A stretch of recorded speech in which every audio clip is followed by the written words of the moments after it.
Howdy students, got some linear equations to work on today. The first thing we're doing is slope.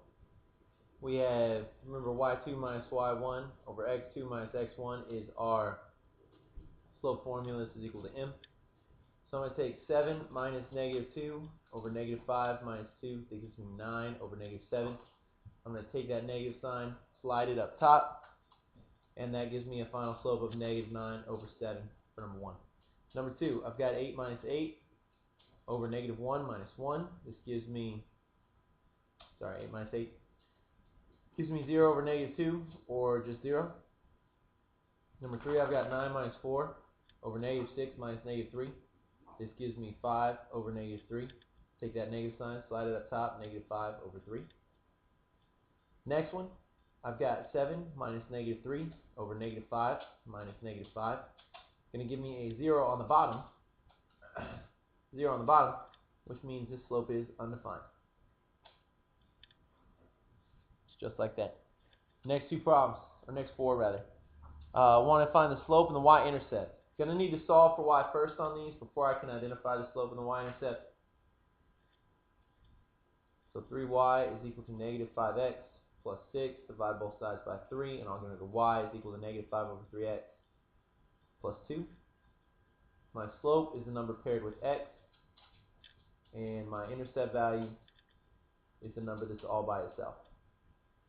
0, 2, and negative 5 1/3. Number 6, add or take the 3x from both sides. Remember that this 4y stays negative. So I've got negative 3x plus 12 divided by negative 4. And y is equal to 3 over 4x minus 3. Again, my slope is that number paired with x.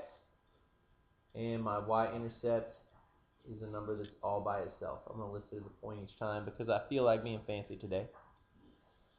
Next one. I need to get y by itself. The first thing I'm going to have to do is distribute this 1/2.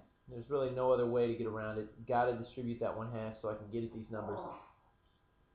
Add 1 to both sides. I've got y is equal to 1/2 x plus 3. My slope is the number paired with x. And my y-intercept is the number that's all by itself.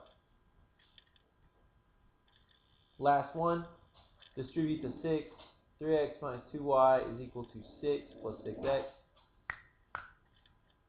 Take that 3x from both sides. Negative 2y equals 6 plus 3x. Divide by negative 2. I'm going to get y is equal to negative 3 minus 3 over 2x. I'm going to take this, switch it over there, and say my final equation is y is equal to negative 3 over 2x minus 3. Slope is, of course, that number paired with x. Intercept is the number that's all by itself. Looks just like that. Alright, we're going to see if we can't sneak another page in here. And I've got number 9. Any line parallel. The first thing I need to do is solve for y. So I'm going to pull that 2x from both sides.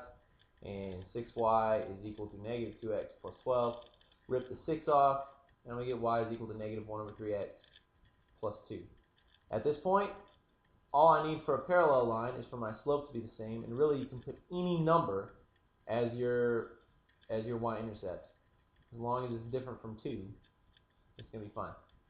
To give you a visual, if this line looks something like this, any line you draw that's parallel would be a parallel line. Example, mine would probably be somewhere up here. So I thought of a line up here. It's got to have the same slope, but of course it will have a different y-intercept. They are in fact parallel, but they are not the same line, so we need a different y-intercept.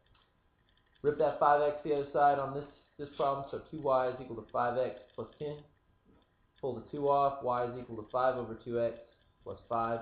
For the same reasons, my answer is going to have the same slope as my original line and a different y-intercept. It really doesn't have to have a different y-intercept in this case. Oh no, I apologize. It has to have a different y-intercept. Boom. These are the ones where the y-intercept is not necessarily different, but we'll make them that way to be extra safe. Y plus 3x is equal to 12 minus 4x.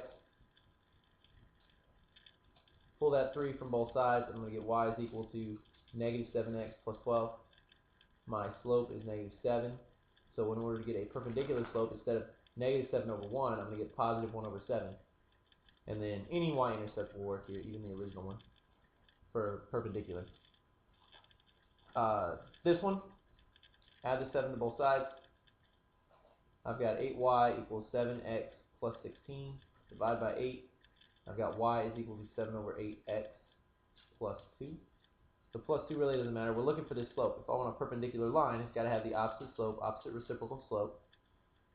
So instead of positive 7 over 8, my new line needs to have negative 8 over 7. So positive, negative 7 over 8, 8 over 7.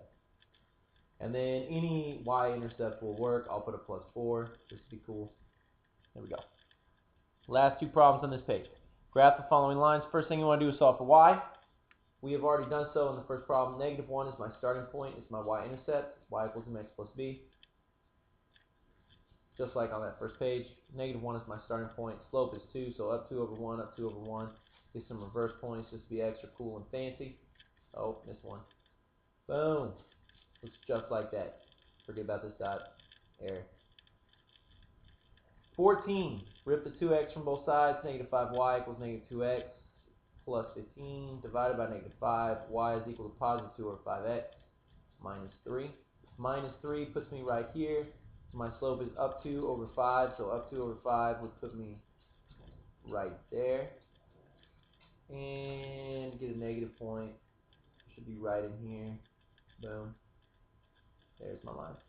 Looks good. I'm going to cut the video here. Get on to that next page.